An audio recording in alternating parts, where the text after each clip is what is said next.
Hi, this is Kamera. Points in the Bible, day number 86, 1 Samuel chapter 1 through chapter 3. So many points in the read today, guys. I'll just call out those points while I give the summary. You had this man, Elkanah, who had two wives, one Hannah and the other one Peninnah. Hannah couldn't have any kids. She was barren. Peninnah, she had children.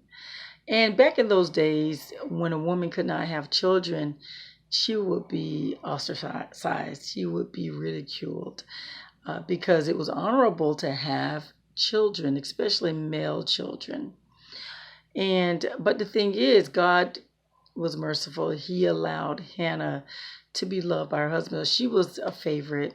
And the thing is, Peninnah, when she ridiculed uh, Hannah, Hannah would cry to her husband, and her husband would, he felt bad and was like, "Aren't I better to you, more to you than seven sons?" But Hannah wanted a son. So they would go yearly. Elkanah would take his family, both his wives, his children, up to Shiloh to worship the Lord, to offer sacrifices.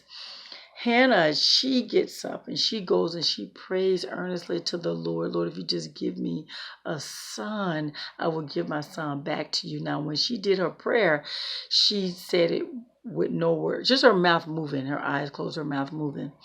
Well, Eli the priest, he saw this and he thought that she was drunk. She told him, "I am not drunk. I am just pouring out my heart to the Lord." And so he basically blessed her and said, "May the Lord bless you with what you prayed for." And one of the things I like to point out is, jealousy. I'm sure Peninnah was jealous of Elkanah because she had the love of their husband. Jealousy will make you talk down on a person. It will make you not look favorable on a person. You will believe all types of lies about a person because you are jealous of that person. And she talked bad about Hannah because Hannah couldn't have any kids. But you need to be careful of that jealousy, that jealous spirit. Watch what happens. Lo and behold, fast forward, Hannah gets pregnant. Hannah has a son. And once her son was weaned, she went and gave that child to the Lord. She took that baby once he was weaned, I believe it was 5 years, to Eli, and she reminded Eli, "Listen, remember, I'm the one who you thought was drunk when I was praying. This is what I prayed for the Lord to give me. He gave him to me, and I'm giving him back to the Lord, and I'm leaving him with you." Can you imagine leaving your son, your child? But she fulfilled her vow. It is important to fulfill your vow.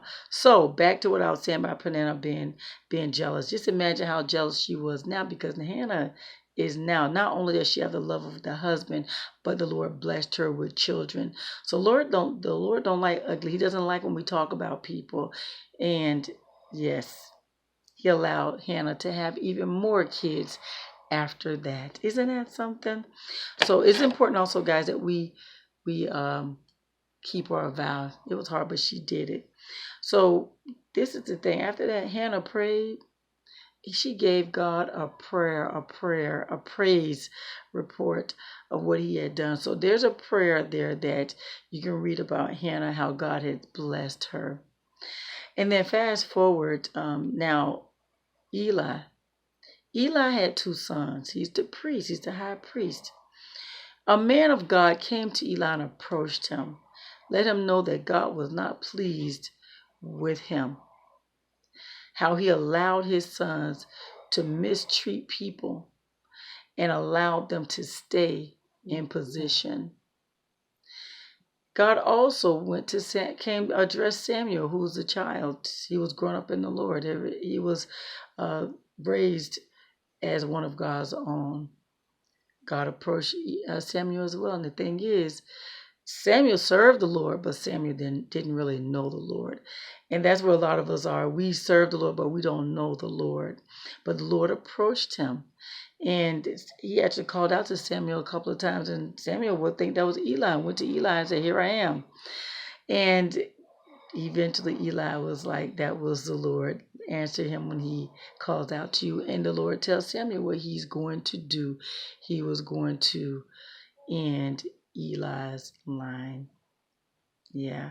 Eli, in that prophecy, Eli even heard that the Lord was going to kill both his sons on the same day. And that he was not pleased because Eli allowed his sons to stay in position after they were doing people wrong. People were afraid to come and pay their offering because they didn't want to deal with Eli's sons. Eli's sons were stealing from them, treating them all harshly, sleeping with women and that were not their wives. And they were just, so leaders, you are accountable to what goes on in the house of God. You're accountable for that. And even though that's your child, if they're not doing what God expects of you to make sure it's done in the house of the Lord, you need to get them out of position. You are held responsible for what goes on in God's house. And children, don't think that you are protected just because of your parent. Don't think you're protected. You are responsible for doing what God expects of you. Samuel, God raised him up as his servant. And so, guys, there are a lot of points in here, in this word today, guys. Make sure you read it because this is one of those where you're going to really see God show who he is in the first book of Samuel. First Samuel. And you're going to see God's character. God has no respect to person. Just because you're a leader, you don't allow that foolishness to go on. You are responsible. You have to man up and handle business. And we are representatives of God. God answers prayers. And don't be jealous because that person who you're talking about will become more blessed than you. So be careful of that. And God has enough blessings for everyone. And just some good stuff in here, guys. Make sure you read it. If you have any points you'd like to add, please place them in the comments area. That's Points in the Bible, day number 86, 1 Samuel chapter 1 through chapter 3. You have a God-filled blessed day.